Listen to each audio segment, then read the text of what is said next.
আসসালামু আলাইকুম রহমতুল্লাহি ওবরকাতুহ। সম্মানিত দর্শক, আগামী রাজনীতিতে আওয়ামী লীগের সঙ্গে জামাতের ঐক্যবদ্ধ আন্দোলন কিংবা রাজনৈতিক সমঝোতা অথবা যুগপৎভাবে নির্বাচনে অংশগ্রহণ করে সিট ভাগাভাগি করা, এই বিষয়টি আপনার কাছে কেমন মনে হচ্ছে? খুব অসম্ভব মনে হচ্ছে? এবং ঠিক এখন আমি যে কথাটি বলতে যাচ্ছি, একই কথা কিন্তু আগস্ট মাসের দ্বিতীয় সপ্তাহে আমি বলেছিলাম। এবং আগস্ট মাসের একেবারে প্রথম দিকে, সম্ভবত 8 তারিখ বা 9 তারিখে এক ভদ্রলোক আমার সঙ্গে কথা বললেন, এবং আমি সেই যে জামাতের লোক আমি জানতাম না। তো টেলিফোনের আগে একবার বা দুবার তার সঙ্গে আমার কথা হয়েছিল, সাম নোমানি। তো তিনি আমার একটা ফেসবুক স্ট্যাটাসের বা যে কোনো একটা ভিডিওর বরাতে আমার সঙ্গে কথা বলছিলেন, এবং সেই কথাগুলো তিনি আমার অজান্তে রেকর্ড করে ব্যক্তিগত আলাপ তিনি সেটি ছড়িয়ে দিয়েছিলেন। তো সেই যে অনানুষ্ঠানিক আলোচনা, সেখানে আমি তাকে যে কথাগুলো বলেছিলাম যে বাংলাদেশের রাজনীতি যেদিকে এগোচ্ছে জুলাই মাসের 8 তারিখের দিকে, সেখানে এখন যে জামায়াত ইসলামী খুব লম্ফজম্প করছে, আনন্দ এবং উল্লাস প্রকাশ করছে, এটি আগামীতে তাদের জন্য বুমেরাং হবে। এবং এই রাজনীতির যে সুসময়, সেই সুসময়টি চলে গিয়ে প্রথম যে ঝামেলা, সেটি রাজপথে, প্রাসাদের ভিতরে এবং বাইরে। প্রথম ঝামেলাটি জামাতের জীবনে আসবে, এবং দ্বিতীয় ঝামেলাটা আসবে বিএনপির উপর। কারণ হলো এই দুটো দলই বিপ্লবের যে মাধুর্য, এটি অনুভব করতে পারেনি, উদার হতে পারেনি। তো সেটার পরে বহুজনে বহু কথা বলেছেন, অনেকে অভিমান করেছেন, অনেকে রাগ করেছেন, অনেকে গালাগাল দিয়েছেন, এবং দুটো দলেরই যারা কর্তা ব্যক্তি তারা কিছুটা মনক্ষুণ্ণ হয়েছেন। এর কারণ হলো জামাত সেই 2009 সাল থেকেই যথাসাধ্য চেষ্টা করেছে আমার সঙ্গে একটি সম্পর্ক রক্ষা করার জন্য। আর আমি আমার অবস্থান থেকে এই দলটিকে যতটুকু সম্ভব আমার লেখনী দ্বারা, আমার বক্তব্য দ্বারা, এবং কখনো কখনো আমার যে সংযোগ রয়েছে সরকারের সঙ্গে, তা দিয়ে জামাতের যারা লোকজন আছেন বিভিন্ন সময় যখনই আমার কাছে এসেছেন, কাউকে নাম বলে আমি ছোট করতে চাই না, এখানে একেবারে টপ টু লো আমি তাদেরকে সাহায্য করেছি, সহযোগিতা করেছি। আমি যখন দিগন্ত টেলিভিশনে টকশো করতে যেতাম সংসদ সদস্য হিসাবে, এর চেয়ে বড় আর ঝুঁকি হতে পারে না 2009-10 সনে। কিন্তু জামাতের নেতৃবৃন্দ আমাকে বলতেন যে আপনি সাহসী মানুষ, কেন আসবেন না, আপনি আপনার কথা বলবেন। অন্য সব আওয়ামী লীগের মতো আমি সেই কাজগুলো করিনি। আমি দিগন্ত টেলিভিশনে অনুষ্ঠান করেছি, নয়া দিগন্তে লিখেছি, সেই 9-10 সন থেকে একেবারে এই 2024 সনের ঠিক আগস্ট মাস পর্যন্ত। আওয়ামী লীগের সবাই নিষেধ করেছে। স্বয়ং রাষ্ট্রপতি আব্দুল হামিদ সাহেব তিনি আমাকে রিকোয়েস্ট করেছিলেন যে রনি সাহেব এই জামাতের পত্রিকা না লিখলে হয় না। তারপর আমার শুভানুধ্যায়ী সবাই নিষেধ করেছে, আমি আরো কয়েকটা পত্রিকায় লিখতাম, এবং বাংলাদেশ প্রতিদিনের সম্পাদক থেকে শুরু করে অন্য সবাই রিকোয়েস্ট করেছেন। বসুন্ধরার মালিকরা বলেছেন যে যেভাবে হোক রনি সাহেব আমাদের পত্রিকায় শুধু লিখুন, প্রথম আলোতে যারা লেখেন তারা যেভাবে অন্য কোনো পত্রিকায় লেখেন না, উনার কি দরকার, উনি যত টাকা পারিশ্রমিক চান দেয়া হবে, এবং উনি সপ্তাহে যে কয়টি লেখা লিখতে চান অফুরন্ত তার যাকে বলা হয় সুযোগ সুবিধা দেওয়া হবে। এবং একটা সময় সপ্তাহে 3-4টি লেখা আমি শুধুমাত্র বাংলাদেশ প্রতিদিনই লিখতাম। মঙ্গলবারে ছাপা হতো, প্রতি মঙ্গলবারে মোগল হেরেমের দুনিয়া কাঁপানো প্রেম। তারপরে আমার যে কারাগারের বই কারাদহন প্রতিদিনই ছাপা হতো, সপ্তাহে একদিন। আর প্রতি যাকে বলা হয় শুক্রবারে বা শনিবারে সম্ভবত আমার সাপ্তাহিক কলাম বাংলাদেশ প্রতিদিনে ছাপা হতো। অর্থাৎ এই পত্রিকাটি কেবলমাত্র গোলাম মোল্লা রনি নিজে মালিক হলেও যেভাবে লিখতে পারতো না, ঠিক সেভাবে কিন্তু আমি এই পত্রিকাটিকে ব্যবহার করেছি এবং এখনো পর্যন্ত বাংলাদেশের 1 নম্বর পত্রিকা হিসেবে, সর্বাধিক পঠিত পত্রিকা হিসেবে এখানে এটা লেখা ছাপানোর জন্য অনেকেই চেষ্টা তদবির করেন, কিন্তু আমি সেই সুযোগ থাকা সত্ত্বেও নয়া দিগন্তে লিখেছি। বাংলাদেশ প্রতিদিনে আমি প্রতিটি লেখার জন্য যে পারিশ্রমিক পাই, এটি বাংলাদেশে যারা সংবাদপত্রে লেখেন সর্বোচ্চ। প্রথম আলোতে যারা লেখেন কেউ বলতে পারবেন না যে আমার চাইতে তারা প্রতিটি লেখায় বেশি পারিশ্রমিক পান। প্রতি সপ্তাহে সম্পাদকের জন্য বেশি পারিশ্রমিক পাই, এখন পর্যন্ত, আগেও পেতাম। তো সেই পারিশ্রমিকের 5 ভাগের 1 ভাগও নয়, সেই পারিশ্রমিকে আমি নয়া দিগন্তে লিখতাম। এবং অবাক করার ব্যাপার হলো যে নয়া দিগন্তের অর্থনৈতিক সংকট এত প্রকট যে আমি প্রায় 5 লাখ টাকা এখন পাই তাদের কাছে। নয়া দিগন্ত পত্রিকার কাছে আমার লেখা যে সম্মানী এই বাবদ 5 লাখ টাকা পাওনা রয়েছে। তো টাকার জন্য নয়, অন্য কোনো কিছুর জন্য নয়, আমার কাছে মনে হয়েছে যে জামাত বা তাদের মুখপাত্র এই সময়টিতে আমার সাহায্য করা উচিত। তো আমি মাহমুদুর রহমান মান্না সাহেবকে রিকোয়েস্ট করেছি, তারা কিন্তু লেখেননি। জনাব কাদের সিদ্দিক সাহেবও লেখেননি, এমনকি আরো অনেক লেখক। আমি মেজর আক্তারের মতো মানুষকে বলেছি যে আমি নয়া দিগন্তকে বলে দিচ্ছি বা আপনি লিখুন সেখানে, কেউ কিন্তু লেখেননি। তো কাজেই আমার মতো একটা লেখক যার লেখা সব পত্রিকায় ছাপা হচ্ছে সর্বোচ্চ পারিশ্রমিকে, তো তিনি নয়া দিগন্ততে এই যে 2009 থেকে 24 পর্যন্ত লিখলেন, আচ্ছা বলেন তো আমার স্বার্থটা কি? আমার একটা উদ্দেশ্য ছিল যে তারা মাজলুম, তাদেরকে সহযোগিতা করা, নাথিং মোর।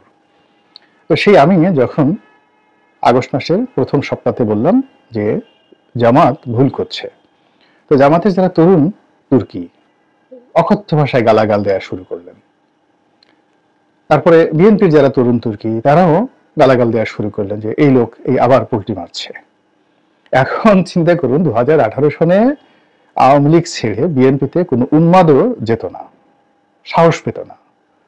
কিন্তু যখন আমি বিএনপিতে গিয়েছিলাম, আর এখন বাংলাদেশে কোনো উন্মাদও খুঁজে পাবেন না যে কিনা বিএনপি ছেড়ে, বিএনপির মতো একটা নিরাপদ আশ্রয় ছেড়ে জামাতে যেতে চাইবে বা জামাতের মতো একটা আশ্রয় ছেড়ে এখন আওয়ামী লীগের কথা বলবে। কিন্তু দেশের প্রয়োজনে, রাজনীতির বিশ্লেষণে আমার কাছে যেটা সত্য মনে হয়েছে বা এখন যেটা মনে হয়, আমি সে কথাটাই নির্বিবাদে বলি। আপনার হয়তো অনেকে দ্বিমত করতে পারেন, অমত করতে পারেন, সেটা আপনাদের বিষয়। তো যে বিরোধের কথা, বিএনপি জামাতের বিরোধের কথা, তারপর বিএনপি এবং জামাতের রাজনীতিতে আগামী দিনে কি কি সমস্যা হতে পারে, এটি নিয়ে আগস্ট মাসের দ্বিতীয় সপ্তাহে বা প্রথম সপ্তাহে আমি যে কথাগুলো বলেছিলাম, এখন এটি অলমোস্ট 90% রিয়ালিটিতে চলে এসেছে, বাস্তবতায় চলে এসেছে। এবং এই দুটো রাজনৈতিক দলের সঙ্গে এখন অহিনুকুল সম্পর্ক। তারপর প্রথম দিকে সমন্বয়কদের সঙ্গে, ক্যান্টনমেন্টের সঙ্গে, তারপর ডক্টর ইউনূসের সঙ্গে জামাতের যে সম্পর্ক ছিল, এটি এখন আর নেই, একেবারেই নেই, বরং রিভার্স হয়ে গেছে। একই অবস্থা বিএনপির সঙ্গে সমন্বয়কদের সম্পর্কটা প্রকাশ্যে, জামাতের সঙ্গে অপ্রকাশ্য দ্বন্দ্ব, কিন্তু বিএনপির সঙ্গে সরকারের দ্বন্দ্ব অপ্রকাশ্য নয়, প্রকাশ্য। আরো অনেক সমস্যা আছে ভিতরে, ভীষণ রকম সমস্যা আছে। তো এই সমস্যাগুলোর প্রেক্ষিতে আগামীতে একটা নতুন রাজনৈতিক মেরুকরণ হবে। এখানে যে কিংস পার্টি গঠন করার কথা শোনা যাচ্ছে, 1 ডজন কিংস পার্টি, এবং সেই কিংস পার্টিকে সাপোর্ট দেওয়ার জন্য নামকাও আসতে আরো প্রায় 40-50টি বিভিন্ন রাজনৈতিক দল আগামী নির্বাচনে অংশগ্রহণ করে বিএনপি, জামাত, আওয়ামী লীগ এবং জাতীয় পার্টি, মূল ধারার যে বড় বড় রাজনৈতিক দল, তাদেরকে চ্যালেঞ্জ জানানো হচ্ছে। এবং এই কাজের জন্য প্রচুর অর্থ ব্যয় হচ্ছে। অনেক দায়িত্ববান ব্যক্তি বলছেন যে সেনা শাসন ভালো ফলাফল বয়ে আনেনি, আমরা ওদিকে যাব না, যাচ্ছি না। এই কথা যত বলা হচ্ছে, আপনার মাথায় যদি ন্যূনতম বোধ থাকে, আপনি ধরে নেন যে এখানের থেকেই আপনার সন্দেহটা শুরু। তো এর ফলে কি হচ্ছে, রাজনীতি আর এখন রাজনীতিবিদদের হাতে নেই। এটি বিশেষ বিশেষ জায়গা থেকে, বিশেষ বিশেষ অফিস থেকে, দেশ থেকে, দেশের বাইরে থেকে টানাটানি হচ্ছে, সিদ্ধান্ত নিচ্ছে, এবং অনেক যাকে বলা হয় অপান্তেয় লোক, কেউ হয়তো সাংবাদিক, কেউ হয়তো ব্যবসায়ী, কেউ হয়তো কোনো দেশি বিদেশি গোয়েন্দা সংস্থার এজেন্ট, আপনি তাদের নড়াচড়া খুব বেশি লক্ষ্য করবেন। বেশ কয়েকজন সাংবাদিক, তার মধ্যে মাসুদ কেবল সাহেব আছেন, তারপর আরেকজন ভদ্রলোক, বেশ বয়স্ক ভদ্রলোক, খুবই নাম করা, আমার খুব ঘনিষ্ঠজন। আমি খুব দুঃখিত যে এই মুহূর্তে আমার তার নামটি মনে আসছে না। তো সেই ভদ্রলোক আমি দেখলাম যে খুব যাকে বলা হয় নির্লিপ্তভাবে অনেকের নাম বলে দিচ্ছেন। এই যে এখন যে বিভিন্ন সমাবেশ হচ্ছে, শান্তি সমাবেশ, মতবিনিময় সভা ইত্যাদি ইত্যাদি, এবং দেখবেন যে দেশের বাইরে পালিয়েছিল আওয়ামী লীগ জমানাতে অনেক সাংবাদিক, অনেক ব্যক্তি, সামরিক বেসামরিক সাবেক আমলা, যাদের বিরুদ্ধে দুর্নীতি অনিয়মের অসংখ্য অভিযোগ, এবং রীতিমতো দেয়ার থিপ, চোর। সেই চোর হিসেবে তারা যখন কর্ম করত তাদের পরিচিতি ছিল চোর, টাউট, বাটপার, যে যে পেশাতেই ছিলেন, মানে আমলা হন, বুদ্ধিজীবী হন, এনজিবি ব্যক্তি হন বা সাংবাদিক হন। এই লোকগুলো এখন রাজনীতিবিদদের মধ্যে সমঝোতা করার জন্য তারা মঞ্চ পরিচালনা করছে, আর বেকুব রাজনীতিবিদরা দলে দলে এই তাদের মঞ্চে গিয়ে কথাবার্তা বলছে। এটা অশনির সংকেত, রাজনীতির জন্য অশনির সংকেত। ফলে এখন যা কিছু হচ্ছে কোনো কিছুই আপনি হিসাবের মধ্যে ফেলতে পারবেন না, সবই বেহিসাবি কর্মকাণ্ড। ঝড়ের আগে যেভাবে ধুলো ঝড় হয়, ঠিক ওরকম একটা ধুলো ঝড় চলছে রাজনীতির অঙ্গনে। এবং সেই ধুলো ঝড়ের পর যখন সত্যিকার ঝড় শুরু হবে, তখন মানুষ আশ্রয়ের জন্য পাগলের মতো ছুটবে, রাজনৈতিক দলগুলো আশ্রয়ের জন্য পাগলের মতো ছুটবে। সেক্ষেত্রে আওয়ামী লীগের সঙ্গে জামাতের যে বন্ধুত্ব, সম্পর্ক, সমঝোতা, এটি প্রথম সমীকরণ। দ্বিতীয় সমীকরণ হলো বিএনপির সঙ্গে আওয়ামী লীগের সমঝোতা। এটির সম্ভাবনা কম, খুবই অল্প, কিন্তু জামাতের সঙ্গে আওয়ামী লীগের সমঝোতা খুব বেশি। এর কারণ হলো যে এখানে জামাত খুবই একটা আনপ্রেডিক্টেবল দল। তারা সবসময় একটা শক্তির আশ্রয় থাকতে চায়, সেটা বিএনপি, আওয়ামী লীগ অথবা সরকার। তো তারা যদি সরকারের আশ্রয় পেয়ে যায়, অর্থাৎ প্রথম 3 মাস তারা যেভাবে সরকারের আশ্রয় পেয়েছে, প্রশ্রয় পেয়েছে, এবং সমন্বয়কদের মনে হয়েছে তাদের লোক, এরকম যদি একটা পরিস্থিতি তাদের হয়ে যায়, তাহলে আওয়ামী লীগের সঙ্গে বিএনপির সম্পর্ক হয়ে যাবে। আর জামাত এই গত 1 সপ্তাহের মধ্যে যে বিপদে পড়েছে, বন্ধুহীন হয়ে পড়েছে, এটা যদি চলতে থাকে তাহলে ভারত, আওয়ামী লীগ এবং জামাতের মধ্যে অনিবার্যভাবে একটি সমঝোতা হয়ে যাবে। এবং এটি প্রকাশ্য হতে পারে, অপ্রকাশ্য হতে পারে, পর্দার আড়ালে হতে পারে, অন্তরালে হতে পারে, বাট এটা হবেই। এবং এটা রাজনীতির ময়দানে নতুন কিছু না। ইন 1954, অর্থাৎ 1954 সালে আওয়ামী লীগের সঙ্গে যুক্তফ্রন্টের সঙ্গে নেজাম ইসলামী পার্টির যে সমঝোতা, এটি ছিল এখন যদি শেখ হাসিনা এবং জামাতের আমির এক টেবিলে বসে কোনো বৈঠক করেন আজকের এই দিনে, পুরো বাংলাদেশ যেভাবে চমকিত হবে, ক্রোধে ফেটে পড়বে, সমালোচনার ঝড় বইবে, ঠিক তদ্রূপ অবস্থা তৈরি হয়েছিল ইন 1954। হোসেন শহীদ সরওয়ার্দী, মাওলানা আব্দুল হামিদ খান ভাসানী, শেরেবাংলা একে ফজলুল হক, আবুল হাসিম এবং তার সঙ্গে অন্যান্য বিখ্যাত যারা রাজনীতিবিদ ছিলেন, তারা পাকিস্তান রাষ্ট্রের বিরুদ্ধে যে অভিযোগ করেছিল, মুসলিম লীগের মধ্যে যে অভিযোগ করেছিল, সেখানে দ্বিতীয় কে ফ্যাক্টর, অর্থাৎ মুসলিম লীগের পরে ধর্মভিত্তিক যে শক্তি ছিল, এবং তাদের এই পূর্ববঙ্গে অর্থাৎ এই বাংলায় মুসলিম লীগের চাইতে তাদের জনপ্রিয়তা এবং তাদের শক্তিমত্তা ছিল অনেক অনেক বেশি। নেজাম ইসলামী পার্টি আজকের জামাতের চেয়ে 100 গুণ শক্তিশালী ছিল এবং একই সঙ্গে বিতর্কিত ছিল। অর্থাৎ মুসলিম লীগকে যে কারণে এই যুক্তফ্রন্টের সবাই ঘৃণা করত, সেই ঘৃণা নেজাম ইসলামী পার্টির জন্য প্রযোজ্য ছিল। কিন্তু ভোটের মাঠে রাজনীতি করার জন্য, মুসলিম লীগকে ঠেকানোর জন্য তখন সেই নেজাম ইসলামী পার্টির সঙ্গে যুক্তফ্রন্টের সমঝোতা হয়েছিল। এটাই ইতিহাস। আবার এই বাংলাদেশ আওয়ামী লীগের সঙ্গে বেশ কয়েকবার জামাতের সখ্যতা হয়েছে, এমনকি আওয়ামী লীগের সঙ্গে বিএনপিরও সখ্যতা হয়েছে বেশ কয়েকবার, খুবই ঘনিষ্ঠ সখ্যতা। তো কাজেই আগামী দিনগুলোতে রাজনীতির প্রয়োজনে বিএনপির সঙ্গে আওয়ামী লীগের সমঝোতা হবে না, বা জামাতের সঙ্গে আওয়ামী লীগের সমঝোতা হবে না।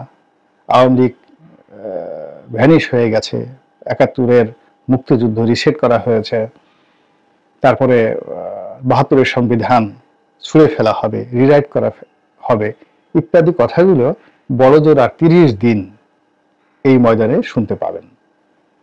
৩০ দিন পর, অর্থাৎ জানুয়ারি মাসের ৩০ তারিখের পরে দেখবেন এই রাজনীতি দুটো ধারা প্রবাহিত হয়ে গেছে। রাজনীতিবিদরা ইয়ানফসি করে দৌড়াচ্ছে, পালানোর জন্য দৌড়াচ্ছে। সবাই, আওয়ামী লীগ দৌড়াচ্ছে, বিএনপি দৌড়াচ্ছে, জামাত দৌড়াচ্ছে, আর পেছনে শুধু লাঠি লাঠি লাঠি, বাঁশি বাঁশি বাঁশি। এই গেল একটা। দ্বিতীয়ত হলো লাঠি বাঁশি ফেল করেছে, পুরো রাজনীতিটা এখন রাজনীতিবিদদের নিয়ন্ত্রণে। তখন এই যে মাঠের চলমান যারা আছেন তাদের একটা বিরাট অংশ পালিয়ে যাবে, এবং মূল ধারার যাদের জনমত আছে, সংগঠন আছে, তাদের মধ্যে পরস্পর দুটো গ্রুপ হয়ে যাবে, এবং সেই দুটো গ্রুপের মধ্যে জামাত এবং আওয়ামী লীগের যে সখ্যতা, এটি প্রথম সম্ভাবনা। অথবা এই সম্ভাবনাটা যদি না হয়, বিএনপির সঙ্গে আওয়ামী লীগের সমঝোতা, এবং সেইভাবেই দেশটি এগুচ্ছে, এবং বর্তমান যে পরিস্থিতি সেইভাবেই দিনকে দিন গড়িয়ে গড়িয়ে ওদিকে যাচ্ছে। মহান আল্লাহ রাব্বুল আলামিন আমাদের সবাইকে হেদায়েত দান করুন এবং হেফাজত করুন। আসসালামু আলাইকুম ওয়া রাহমাতুল্লাহি ওয়া বারাকাতুহু।